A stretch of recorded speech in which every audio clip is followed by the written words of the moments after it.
Então, boa tarde. Eu quero agradecer o convite e a presença de vocês aqui. Estou muito feliz de ter essa oportunidade. Obrigado, Clara, por ter arrumado, Renato e todo mundo que está aqui presente. Vou apresentar parte de uma pesquisa que eu venho fazendo, algumas delas junto com a Clara. Dialogo um pouco com o que a gente apresentou no encontro de economia política há alguns dias e fico muito feliz com o retorno, o feedback de vocês. E se eu falar alguma palavra, algum termo que não for que for muito específico do Brasil, vocês podem me perguntar, né? O que eu vou apresentar aqui, né? Então, esse título, Apropriação de Dividendos Eleitorais de Políticas Sociais, o caso do Brasil sob Bolsonaro, e espero que ele fique mais claro o que eu quero dizer logo, né? Então, passa aqui. Não tá passando? Tá bom. Agora sim. Então, algumas questões teóricas gerais dessa pesquisa, né? Então, ao chegar ao poder, políticos de direita radical que na oposição historicamente faziam críticas a políticas sociais que qualquer país, né, o país daquele político tinha. Será que esses políticos, quando eles chegam ao poder, eles conseguem se reapropriar dos votos que beneficiários dessas políticas sociais direcionavam para os partidos anteriores que estavam no poder, né? Então, chegando ao poder, eram críticos, chegam ao poder, eles conseguem ser agora o novo ponto focal de receber os votos desses beneficiários, né? Ou falando de uma outra forma, será que beneficiários de políticas sociais que historicamente apoiaram o partido que formulou essas políticas mudam sua preferência eleitoral quando um político adversário assume o governo, altera alguns aspectos dessas políticas e passa a pedir votos, a reivindicar créditos, né? Como se comportam politicamente grupos que foram, ora, passaram a ser beneficiários, ora, foram excluídos dessas alterações das políticas sociais que esses políticos de direita radical fizeram, né? Então, são essas questões gerais que vão estar permeando essa minha fala. Fazendo uma contextualização, então, do caso brasileiro, né? Passando bem rapidamente sobre fatos bastante rápidos sobre o Brasil, né? Então, o Brasil ele teve o primeiro grande conjunto de políticas sociais foi estruturado nos anos 1930, né? É, Só que esse tipo de política social que foi estruturado em 1930 eram para pessoas específicas, trabalhadores do setor público, funcionários públicos, ou do setor urbano, que tinham carteira de trabalho assinada, né, que a gente chama de trabalho formal no Brasil, né? Então, isso incluía menos da metade da população, né? Esses tipos de trabalhadores, eles tinham acesso a políticas de saúde, direitos trabalhistas, políticas previdenciárias, políticas e direitos sindicais. Então, é um grupo específico que a gente tem o Vanderlei Guilherme dos Santos, o cientista político, cientista social brasileiro importante, chamou de era um tipo de cidadania regulada, né? Então, um grupo específico só tinha direito a essas políticas, ou usando uma outra referência, né? A Alicia Holland chamou de um welfare state truncado, né? É um welfare state restrito, como acontece em muitos países, como acontecia em muitos países da América Latina. Depois, né, muito tempo depois, teve, né, eu estou pulando aqui um período histórico, a Constituição vigente brasileira, né, que é de 1988, fez um processo que a gente pode usar usando os termos da Candelária Garay, da Marta Hatt, de outras autoras e autores, chamaram de uma inclusão de outsiders. Então, aquele sistema que era regulado, que era restrito, ele se abriu e a Constituição de 88 criou um sistema de saúde universal, pública, criou mais facilidades ou diminuiu as dificuldades para trabalhadores rurais terem acesso à previdência, valorizou a previdência dos trabalhadores urbanos, a educação básica e esse último aspecto que é que eu vou focar criou princípios normativos para criar as políticas de proteção de renda, né? Os governos que vieram a partir de 95, né, então, inicialmente os governos do PSDB, Partido da Social Democracia Brasileira, que fez um governo de centro-direita, depois os governos do PT, que foram de 2003 até 2015, 16, que foram uns governos de esquerda ou de centro-esquerda, fizeram diversas políticas, tem diferenças, mas algumas semelhanças também entre os governos, valorizando o salário mínimo, expandiram o sistema de saúde e outras políticas sociais, mas criaram, que é o foco aqui que eu estou chamando a atenção, as políticas de transferência de renda a partir daqueles princípios que a Constituição tinha colocado, né? Política de transferência de renda condicionada, então as Conditional Cash Transfers, CCT, e as incondicionadas, né, que eu vou falar rapidamente aqui, né, então benefício de prestação continuada e etc.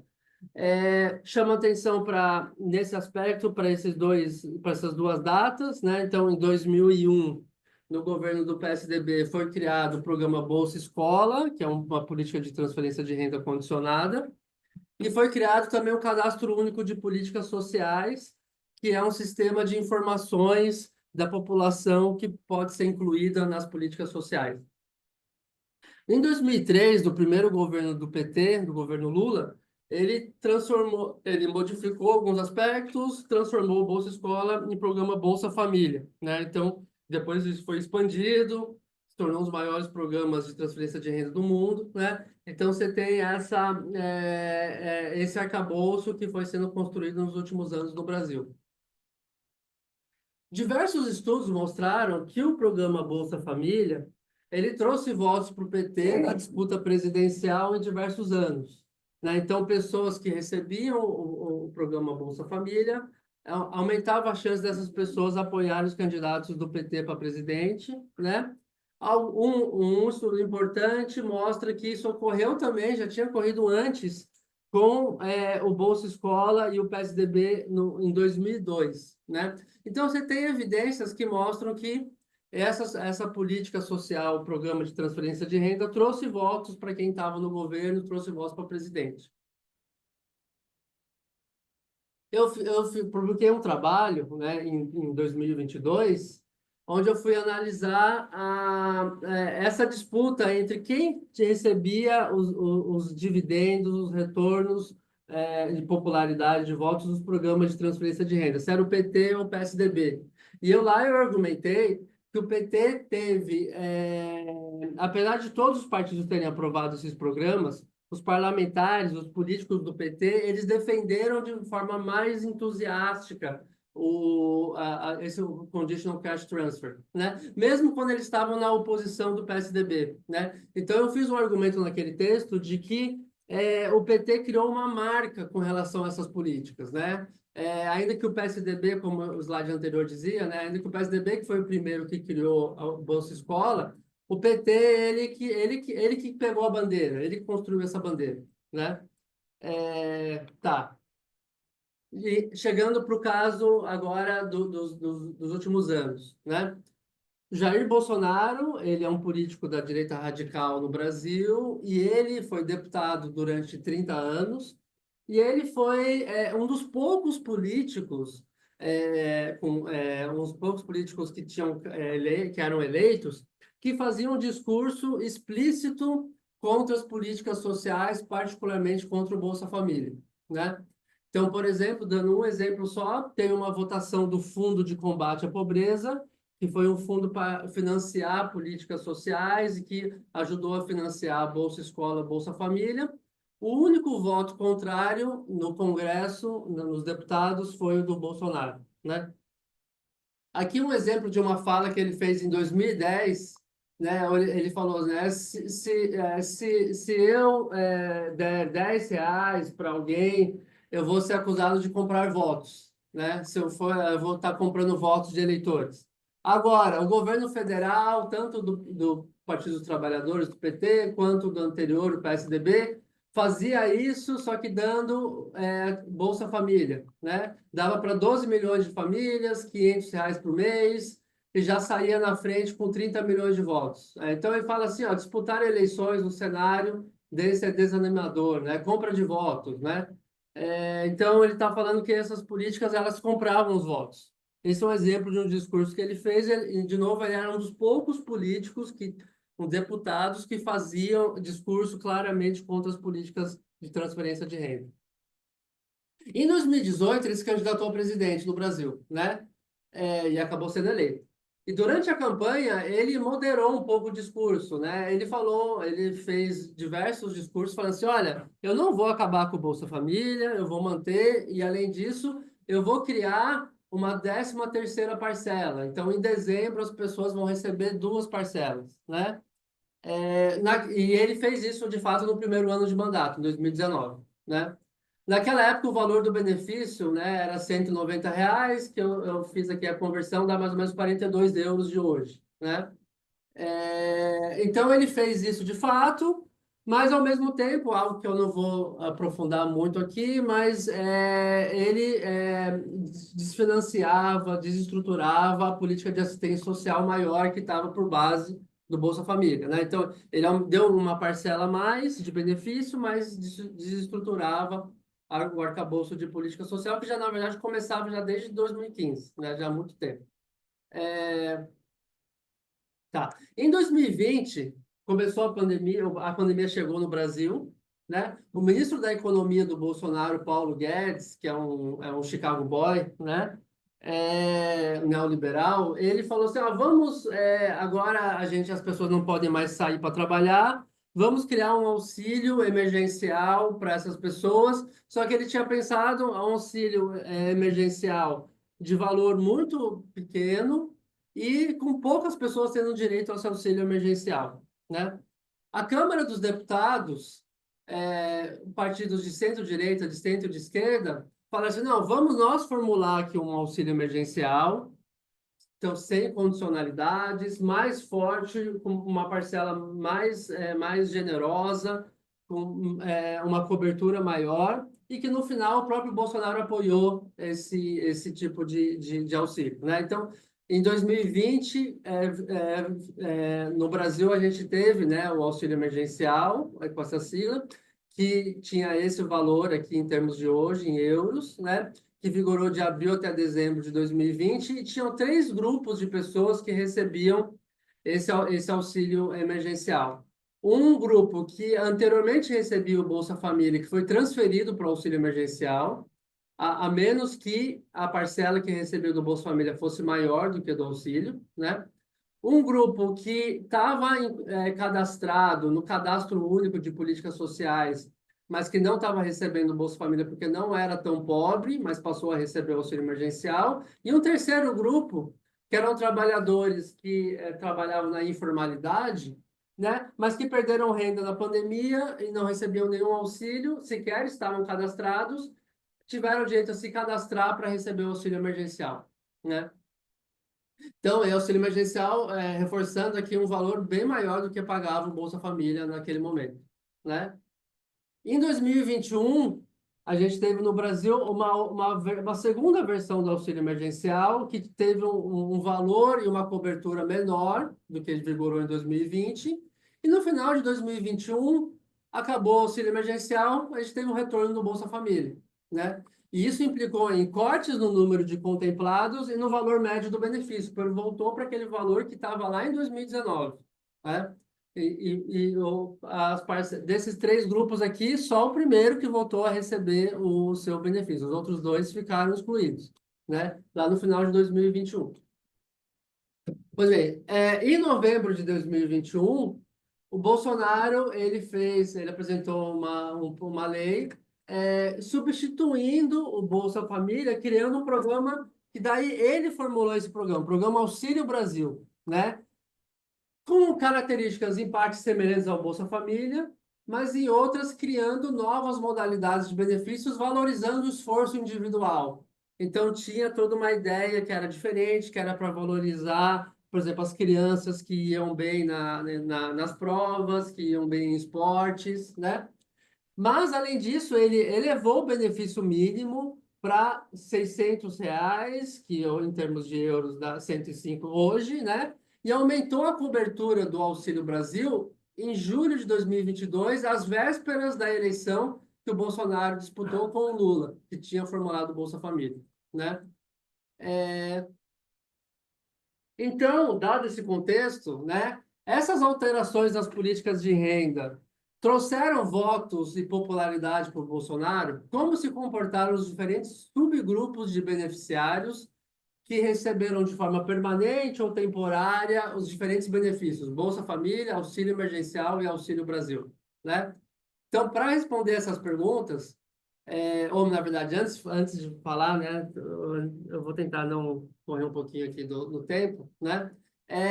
O que teorias dizem poderiam responder essas perguntas, né? A teoria de política distributiva falaria assim, olha, não existem ligações duradouras entre partidos e eleitores. A dinâmica é pautada por quem está no governo implementando as políticas. Então, para essa teoria, quem está no governo consegue criar ligações com os eleitores, sejam os eleitores swing, sejam os eleitores core, consegue, por meio de políticas, ter os retornos de dos beneficiários, né? As teorias do voto econômico falariam assim, olha, o que importa são as mudanças no bem-estar das pessoas. Se as pessoas melhoraram de vida, elas vão votar no governo, independente se o governo era crítico anteriormente, se o governo sempre foi contrário, se o político sempre foi contrário, né? O que importa é mudanças no bem-estar.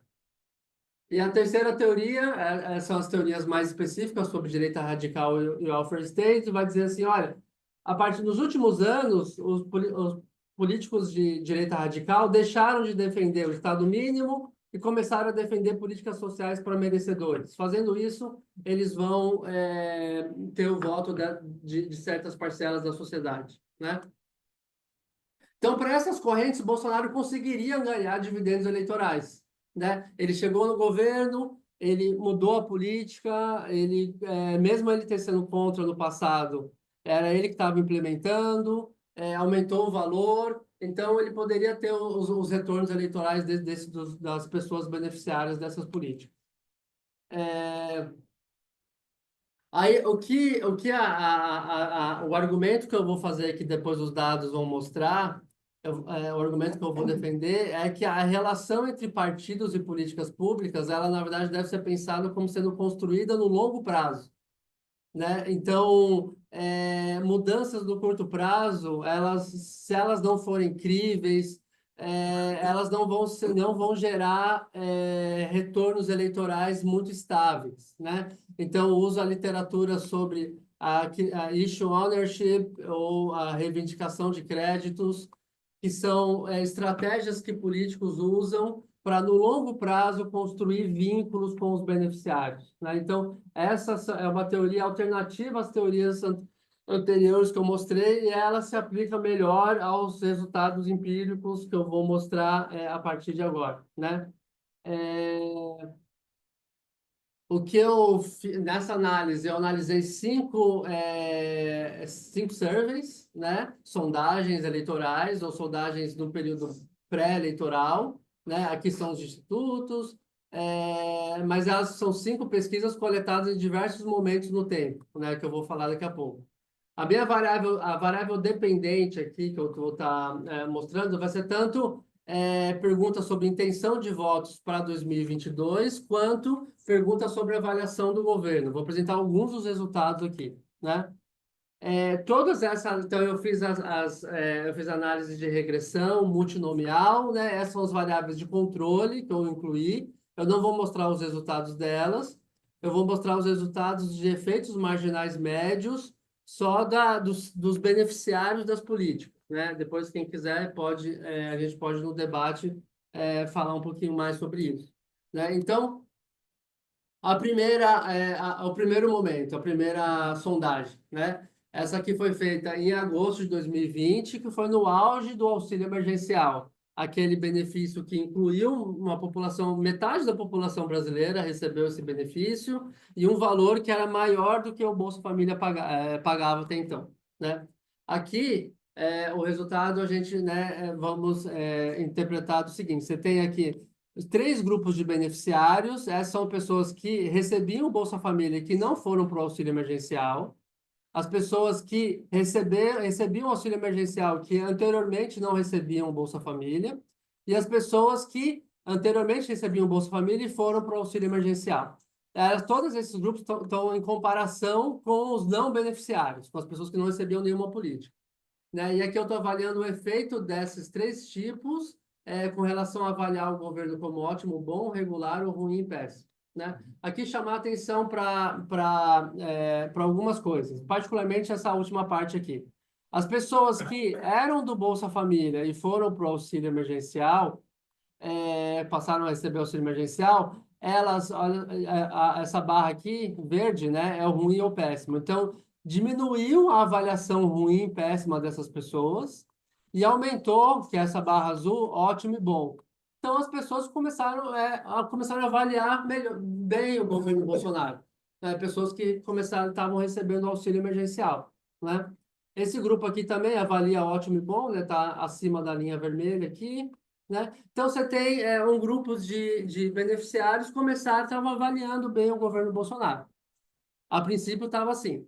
Só que se a gente continuar no tempo, né? Agora essa outra sondagem, que foi em abril de 2021, que foi o começo da versão 2021 do auxílio emergencial, que foi mais restrita, com menos pessoas recebendo. Quando a gente olha aqui, e aqui agora essa pesquisa já perguntou intenção de voto para Lula ou Bolsonaro em 2022, a gente vê que entre as pessoas que recebiam o Bolsa Família e não foram transferidas para o auxílio emergencial, o Lula tem mais votos e Bolsonaro menos. E as pessoas que receberam o auxílio emergencial e anteriormente recebiam o Bolsa Família, Lula tem mais votos, Bolsonaro menos. Então, alguns meses depois, quando faz a pergunta sobre intenção de voto para 2022, quem recebe os dividendos, quem recebe a intenção de voto dos beneficiários, particularmente nesse grupo aqui e nesse grupo aqui, é o Lula e não o Bolsonaro. No grupo que foi direto para o auxílio emergencial e não passou pelo Bolsa Família, tem um empate aqui entre os dois, tá? Terceira, dezembro de 2021, início do Auxílio Brasil, né? Então, já começando com o programa do Bolsonaro. O que os resultados dizem? É um pouco semelhante à pesquisa anterior. Lula tem vantagens entre o grupo que recebia Bolsa Família e não tinha passado para o programa do Bolsonaro, pelo Auxílio Brasil, e mesmo no grupo que passou a receber o Auxílio Brasil e não recebia anteriormente o Bolsa Família, o Lula também tem vantagens, né? Tem um empate só nesse grupo aqui. Então, entre alguns grupos de beneficiários, também Lula ainda tem vantagem eleitoral, mesmo quando o Bolsonaro cria o programa dele, mesmo quando o Bolsonaro substitui o Bolsa Família pelo Auxílio Brasil, né? Penúltima pesquisa, junho de 2022, vésperas do aumento do Auxílio Brasil para R$ 600, né? O aumento do valor da generosidade do benefício. Resultado semelhante. As pessoas que sempre receberam Bolsa Família anteriormente, auxílio emergencial, Auxílio Brasil, essas pessoas votavam mais no Lula e não, e menos no Bolsonaro, né? Outras características de beneficiários, também o Lula sempre tem uma vantagem, né? Particularmente nesse grupo aqui. E por fim, pós-eleição, novembro de 2022, então a pergunta sobre quem você votou. Tinha alguns dias depois da eleição que o Lula ganhou do Bolsonaro, né? Se a gente fazer essa pergunta aqui, a avaliação do governo Bolsonaro, quem recebia o Auxílio Brasil, de fato avaliava, era menos rigoroso, assim, não achava o governo Bolsonaro tão ruim ou péssimo, né? Ele então teve ele conseguiu frear um pouco as críticas. Mas quando a gente olha para os votos, o Auxílio Brasil não teve nenhum impacto. no momento da eleição, de fato, né? Não se diferenciou Bolsonaro e Lula não tiveram votos diferentes se a pessoa recebia ou não o Auxílio Brasil, né? Então, mesmo o Bolsonaro mudando a política, aumentando o valor do benefício às vésperas da eleição, ele não teve votos dos beneficiários, né? Então, para concluir, né? Apenas implementar políticas, mesmo que melhorem as condições de vida, não é suficiente para o político ter um retorno eleitoral em popularidade. É preciso reivindicar créditos de forma crível, construir ao longo do tempo percepções de ter, de fato, interesse naquele problema, naquela questão, né, de criar uma reputação em torno das políticas sociais, né? Então, essa é o argumento que eu estou tentando defender, né? Esse é um trabalho ainda em andamento, né? E eu agradeço aqui a oportunidade de estar compartilhando com vocês essa pesquisa. Obrigado.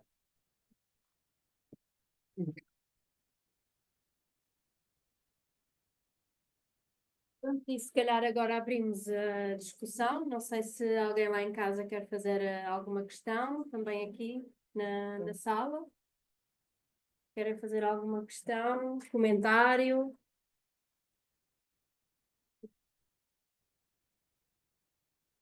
Eu só estava a pensar, só um comentário rápido. Estava a pensar nas próximas pontes com Portugal, como nós temos, por exemplo, o governo recente, não é? Que é PSD, CDS, a despejar dinheiro em alguns grupos, e isso também não se tem traduzido numa mudança na intenção de voto, por aquilo que estamos a ver. Então, estava, enfim, a pensar que não é direita radical, mas essa história da construção. Da variável tempo como algo na construção de uma associação entre formulador ou aquele que melhora a política ou que pelo menos distribui mais dinheiro a determinados grupos e a intenção de voto não ser imediata, não é? Obrigado. Que era, bom, sendo sondagens, talvez não seja possível, não é possível ter a noção das características das pessoas que foram entrevistadas, inquiridas, do ponto de vista territorial. Não é possível ter essa noção do território da que estamos a falar. Porque parece que, apesar de tudo, algum ganho houve por parte do Bolsonaro. Deve ter sido um ganho cumulativo, não tantos momentos, mas parece que algum ganho houve. E as próprias eleições acho que demonstram isso, no resultado eleitoral. E a minha questão é saber se esse ganho que ele teve foi um ganho de um conjunto de grupos sociais provenientes de outros territórios, não aqueles que estão mais ligados ao Lula, nomeadamente no Nordeste. Será que noutras zonas do Brasil, designadamente do Sul, estas políticas fizeram de facto diferença? Será que houve uma distinção muito clara? Porque a adesão ao Lula por parte do Nordeste, nós conhecemos, não é? Também basta ver os resultados eleitorais e sabemos aí que também uma população em que há uma sobre-representação relativamente ao número de pessoas, a porcentagem de pessoas que recebem o sacrifício.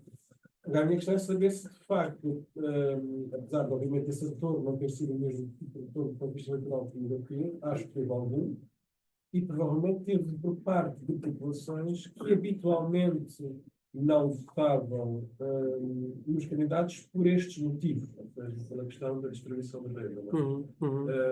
Isso é interessante. Outra coisa que eu também queria perguntar é: nós fizemos um exercício também para possa oferecer aqui com os Jorge, relativamente ao mapeamento das políticas de emprego e social em Portugal,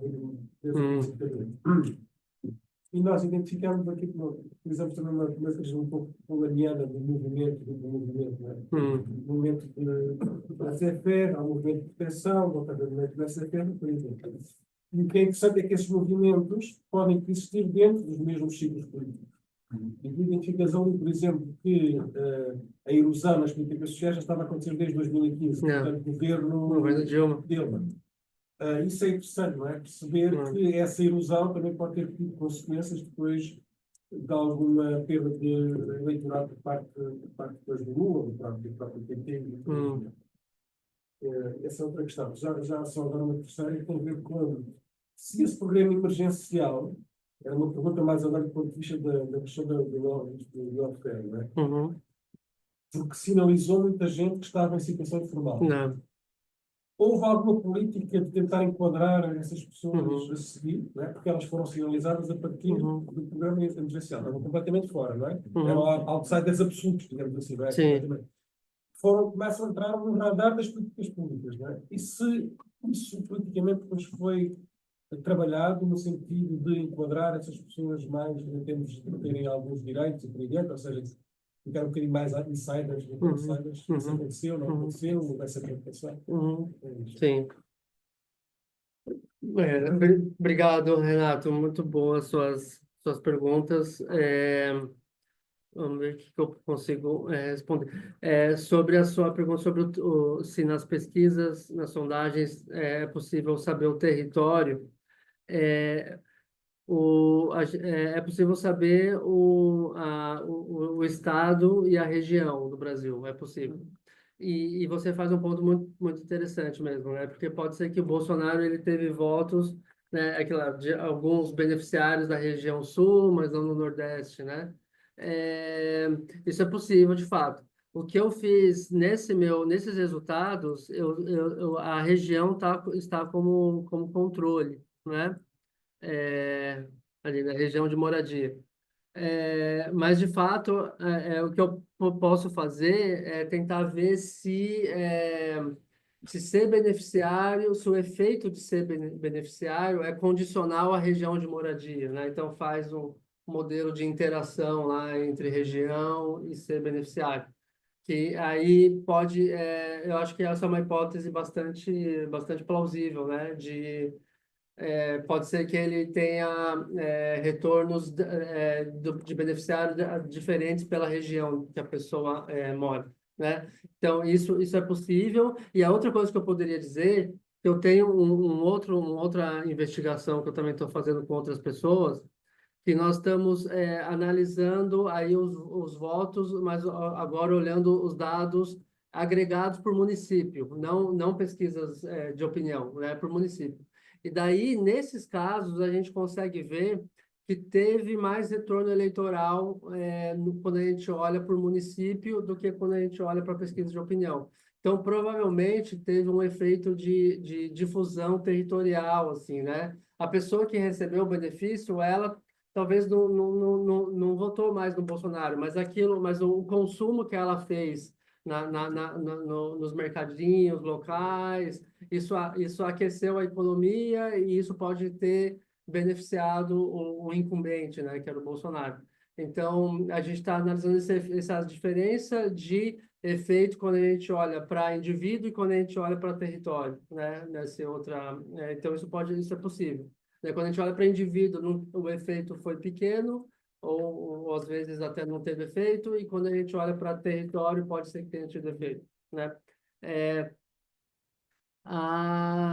Sobre a parte das erosões, a erosão de política social, e de fato começou lá no governo Dilma, já, né, 2015, porque foi também um momento de uma crise econômica no Brasil muito grande, e a Dilma estava tentando fazer um ajuste fiscal e acabou cortando muitos gastos sociais.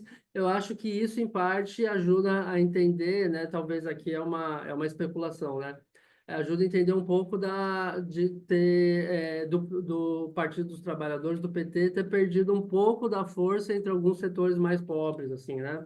Ainda que continue muito forte, mas um pouco desse sentimento anti-esquerda e antipetismo em alguns setores talvez tenha a ver com as flutuações muito grandes que tiveram na economia e nas políticas sociais no governo Dilma, assim, né?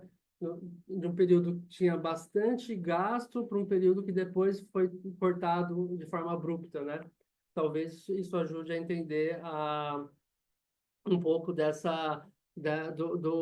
movimentos anti-PT, anti-esquerda que o Brasil teve nos últimos anos, né? Uma parte deles.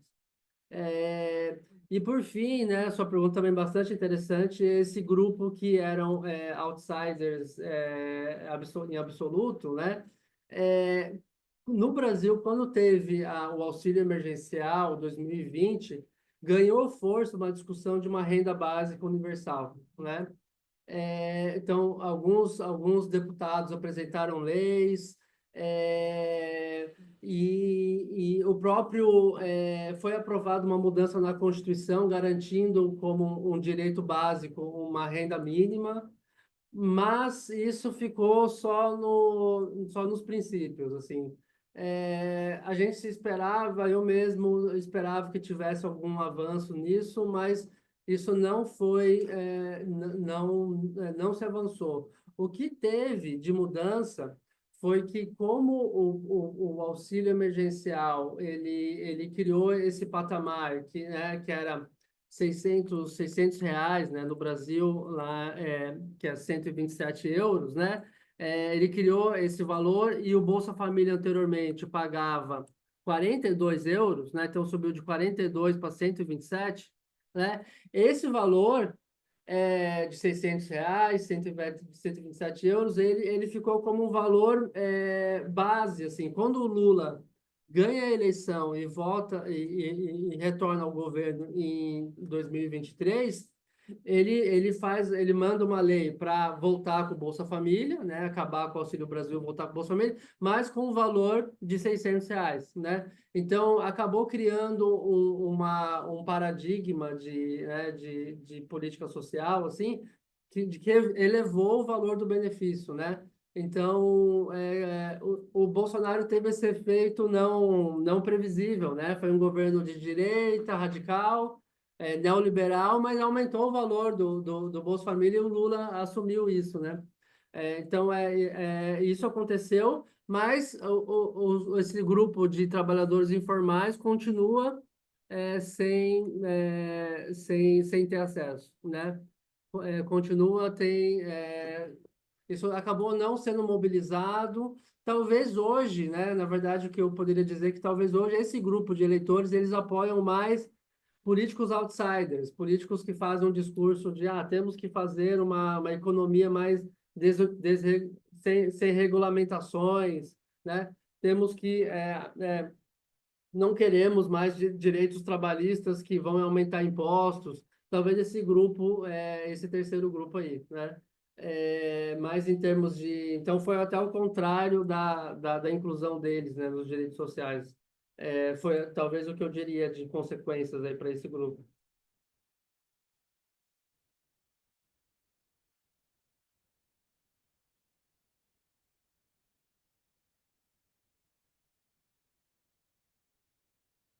Mais alguém com alguma questão, algum comentário?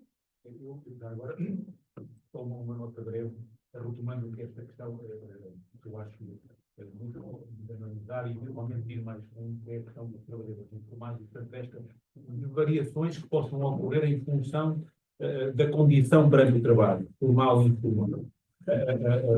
Eu recordo, não vou fazer nenhuma comparação, mas em Portugal nós tivemos, naquele dia, exatamente logo que emergencial, uma medida com cambiantes diferentes, muito complexa, que envolveu muitos destinatários, uma medida compósita, complexa, e um dos grupos sociais que procurou abranger-se foi precisamente dos trabalhadores informais que perderam totalmente o rendimento. Aliás, foram os primeiros a serem varridos durante a pandemia do mercado de trabalho e, como estavam informais, ficaram sem qualquer, digamos, rede de proteção social. Bom, depois o que é que aconteceu? Houve uma tentativa também por essa via de os trazer para dentro do sistema, de os formalizar, digamos assim, mas é curioso que eu, pelo menos, não conheço dados sobre isso, o que significa que não houve sucesso. A minha leitura para este insucesso tem a ver com estas medidas estas medidas que tendem também para trazer para dentro informais, trabalhadores informais, trazer para dentro do sistema, para o enquadramento do regime da segurança social, têm que constituir uma espécie de bom negócio para os trabalhadores, porque senão eles não aderem. Parece-me que foi isso que aconteceu.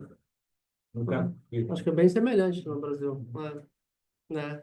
Acho que é bem, de fato, não foram incorporados e eles muitas vezes não querem realmente ser incorporados, assim, né?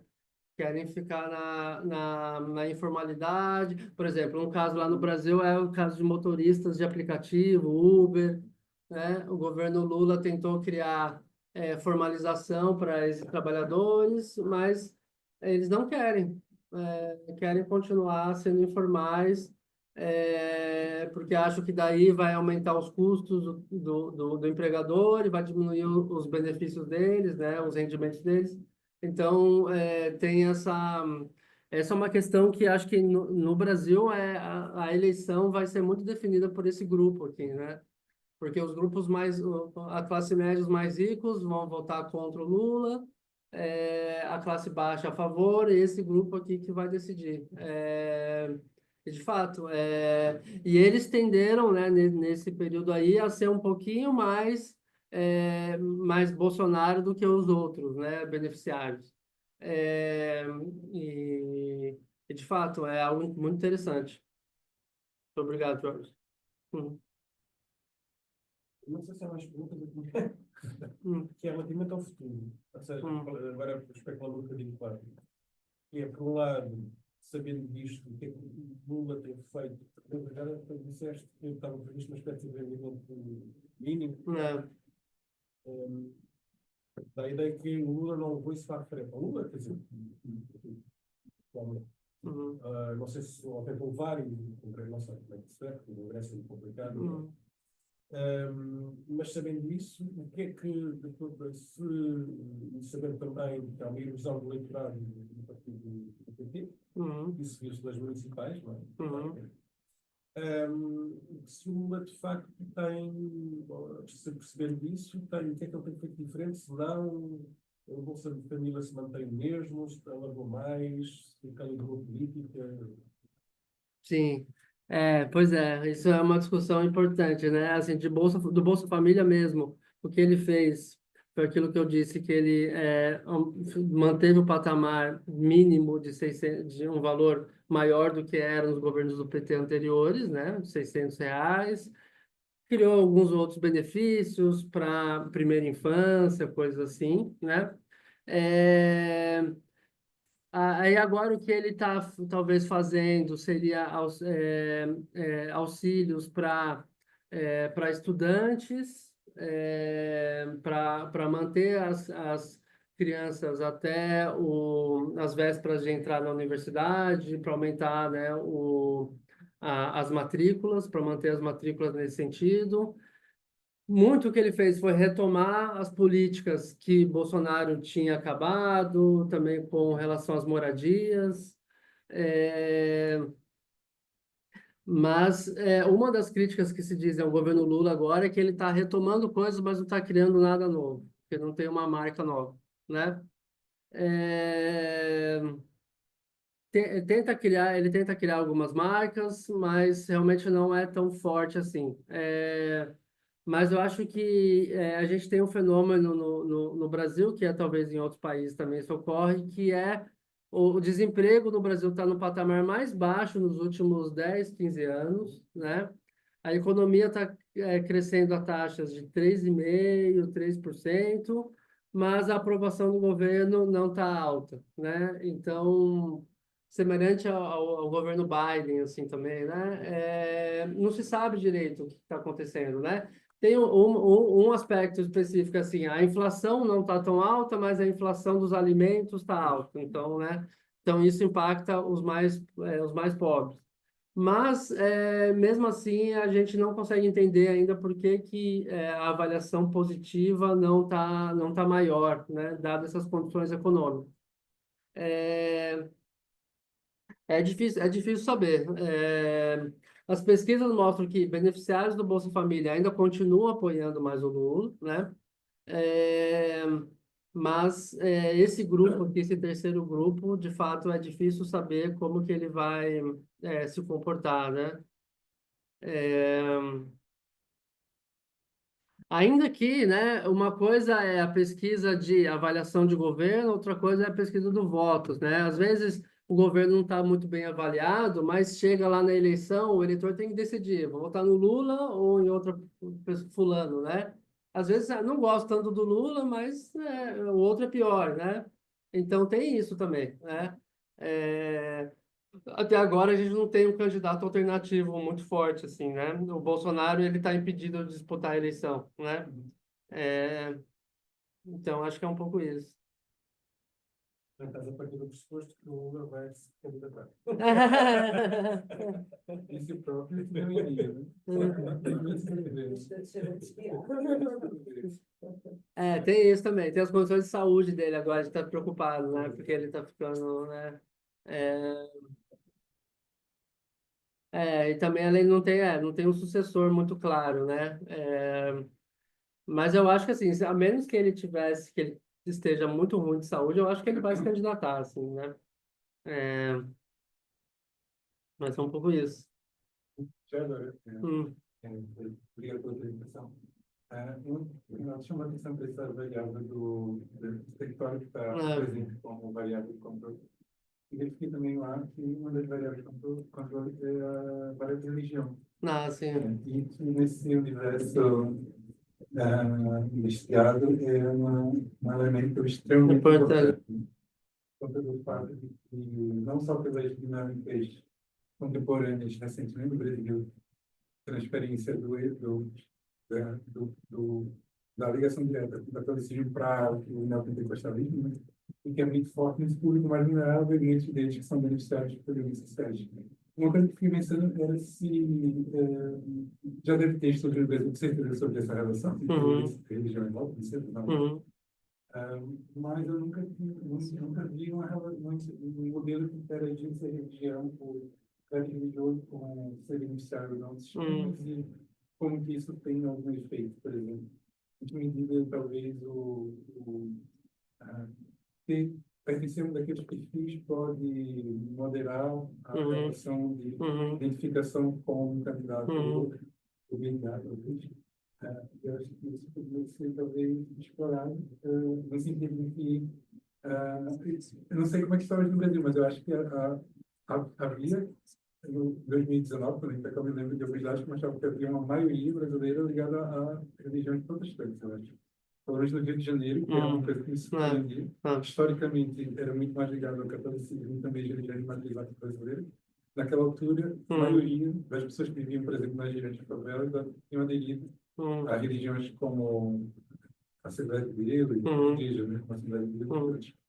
E acho que isso é uma coisa muito curiosa de perceber como que a religião e ser beneficiária não acabou se apresentando. Tem um trabalho que faz isso, que é o Vitor Araújo, que é um brasileiro, mas agora ele está na Suíça, eu acho. Não, mas não. Está em Nottingham. Está na Inglaterra, né? É verdade, é verdade. Ele,